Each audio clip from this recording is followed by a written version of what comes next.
அதாவது அரசு காவல் உயர் அதிகாரிகள் ஊடகங்களிடம் பேசியது என்பது பொதுமக்களிடையே நியாயமான விசாரணை நடக்குமா என்ற சந்தேகத்தை ஏற்படுத்தக்கூடும் என்றும், நியாயமான விசாரணை மூலமே அந்த சந்தேகத்தை மீட்டெடுத்தே ஆக வேண்டும் என்றும் உச்சநீதிமன்றம் தமிழக அரசின் தலையில் ஓங்கி நறுக்கு நறுக்கு நறுக்கு என்று கொட்டியதை முதல்வர் அவர்கள் மறந்துட்டாரா?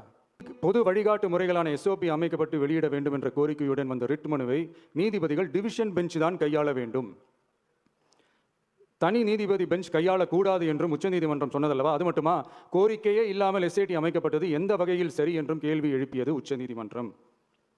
இது எல்லாமே அறியாமலோ இல்லை அறியாதது போலவோ உச்சபட்ச அதிகார மயக்கத்தில் இருந்து பேசினாரோ முதல்வர் அவர்கள்? மனிதாபிமானம், அரசியல் அறம், மாண்பு இதெல்லாம் எதுவுமே இல்லாம வெறும் பேச்சில் மட்டுமே பேசிக்கிட்டு அரசியல் ஆதாயம் தேடுற ஆட்டத்தை ஆடத் தொடங்கிவிட்டார் முதல்வர் அவர்கள். இதெல்லாம் என்ன உங்களுக்கு புதுசா என்ன? 1969க்கு அப்புறமே எப்போ கட்சி அவங்க கைக்கு வந்ததோ, இன்னும் குறிப்பாக சொல்லணும்னா 1972க்கு அப்புறம் கேள்வி கேட்க ஆளே இல்லாமல் போச்சுல, அதுக்கப்புறமே இந்த திமுக தலைமை இப்படி தானே இருக்குது.